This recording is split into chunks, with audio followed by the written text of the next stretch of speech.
Hello everybody, and we have arrived at the second season of the NNSCRA Marvel Studios Cup Series, and we begin this week with Daytona Speedweek, which starts with this race, the Budweiser Shootout. Then we've got the Daytona 500 qualifying sessions. Then we've got the Gatorade Duels. Then Daytona 500 final practice. And then we conclude the week with the Daytona 500.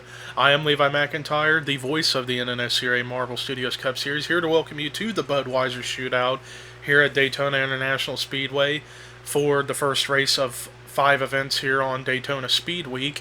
And this is a very short, small race because from last season we only have 6 pole setters that are still active in the series that are going to run for a 8-lap free-for-all, no cautions.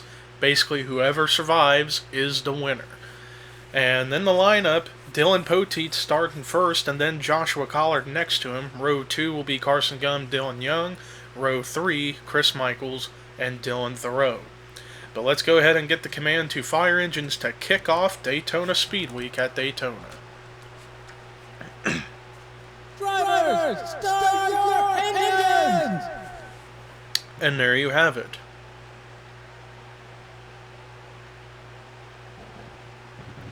And we got a pretty interesting mixed manufactured field. You got 2 Chevys, 2 Fords, 1 Dodge, 1 Toyota. So this is going to create some interesting strategy, perhaps. And there isn't really any teammates in this race. Joshua Collard's a one-man loner in this race for Richard Petty Motorsports. Dylan Poteet being the one-man soldier for Tweenix Racing. Carson Gum the one-man soldier for Joe Gibbs Racing. Dylan Young the one-man soldier of his own team, Young Motorsports. Chris Michaels the one-man soldier for Roush Racing. And Dylan Thoreau in the 41, the one-man soldier from Stewart Haas. Though Stewart Haas and Tweenix kind of are in a merge somewhat. They get their same equipment together, so perhaps only those two would be most likely to work together. And ironically, those are the 2 Chevys. I don't know, but this is going to be interesting since it's a short race, 8 laps, only 6 drivers in this field.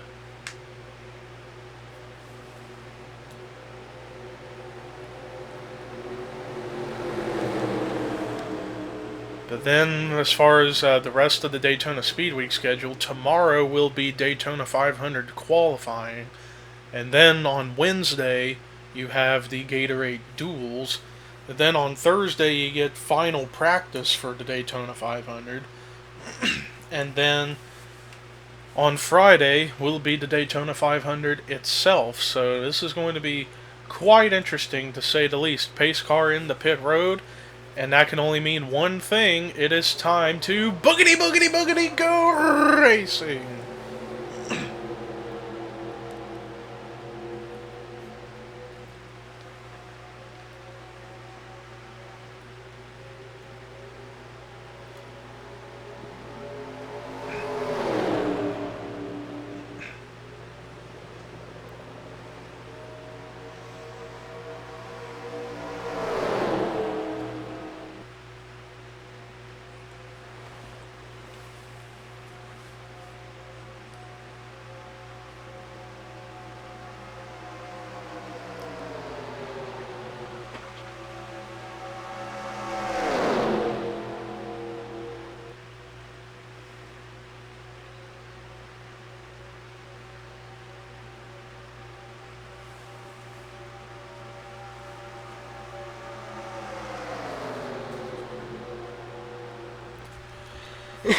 Well, Dylan Poteet, the pole setter, led that lap, but now we got a battle for the lead as Chris Michaels is coming up underneath of Carson Gum for position, as things are getting pretty dicey up here at the front between all 6 drivers. Dylan Young working together with Dylan Thoreau, that's a bit of an unexpected tandem. And now Joshua Collard going to join in to make it a 3-car train on the very bottom of the racetrack, with Carson Gum being the 1 car on the high side. And Dylan Thoreau, the driver who started dead last, he's now in the lead with 6 to go here in the shootout. Now another swipe for the lead we're about to witness as Dylan Young is going to take over the lead with help from good friend Joshua Collard, who now goes to the bottom for himself with Poteet and Carson Gum running in the behind of the 43.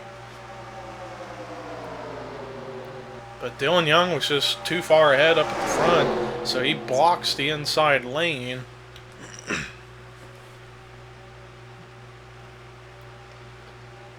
And now the high side has, or did have 3 cars. Now it kind of evened out, but now the bottom's got 4.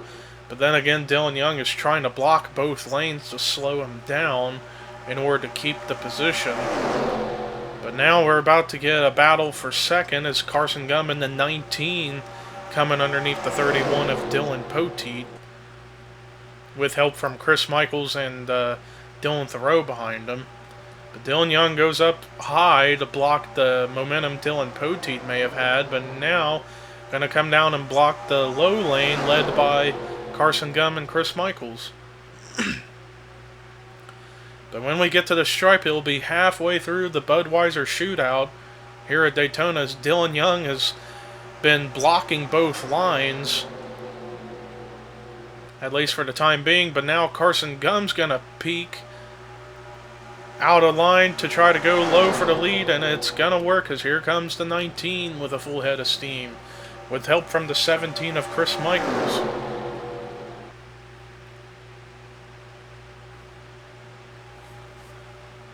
Dylan Thoreau thought about helping Chris Michaels, but ends up going up high to help that high line get going. Now both lanes have 3 cars. But then again, the low line is the fastest line, but the high line does get more speed off the corners. And that's what happened with Dylan Young. He took advantage of that and goes down low to block the 17, as it's now 3 laps to go here in the shootout. Carson Gum leads, and Dylan Young thought about peaking low, but the 19 shut the door on him. Just completely shut the door on the 2.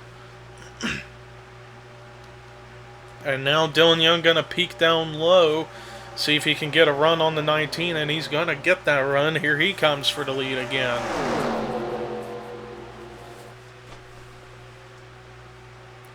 And now Chris Michaels is going to have a run on the inside, although he's now only 1 car on the bottom, at least for now. 2 to go here in the Budweiser Shootout. And Dylan Young leads the way still, as he's continuing to block both lanes to keep them from trying to get around him. So Chris Michaels up to second, and now he gets up in front of the 19 of Carson Gum, as it's a 3-car freight train up high with the 31, 19, and the 17. But now the 17's going to come down. Carson Gum comes down as well. Barely enough room in front of Joshua Collard to make that stick. And now Carson Gum going to peek down low underneath the 17 for second. And the white flag is out for Dylan Young. Let's see if Dylan Young can continue holding off the charge of the 17 and the 19. 19 has the bottom underneath the 17. Now he just needs to find a way around the 2. He's right there to his back bumper. He needs to pull out of line soon if he's going to be able to make something happen. Otherwise, it might be too late. Dylan Young still has that position, but Carson Gum's right on his bumper. He's got one final shot. If he could pull off now off turn 4. Oh, but Joshua Collard does it, so I think that might have sealed the deal. Checkered flag waving. Dylan Young wins the Budweiser Shootout at Daytona to kick off Daytona Speedweek. The 2-car was just too strong up at the front, blocked both lanes, and it paid off. Dylan Young may have been known before as the guy who caused what we called the Dylan Young in this series by pulling up in front of the whole field, causing a big one. He might have a chance to redeem himself, as he's now just won at Daytona in the Budweiser Shootout, so congratulations to him. The rest of the results was Carson Gum in second, Joshua Collard third, Dylan Poteet fourth, Chris Michaels fifth, and Dylan Thoreau in sixth. Well, that does it for our coverage for the first event of Daytona Speedweek and a very short dash for a win. Tomorrow, it's Daytona 500 qualifying. Who will start on the front row? We'll find out tomorrow. But until then, I'm Levi McIntyre, the voice of the Marvel Studios Cup Series, saying sayonara, everybody.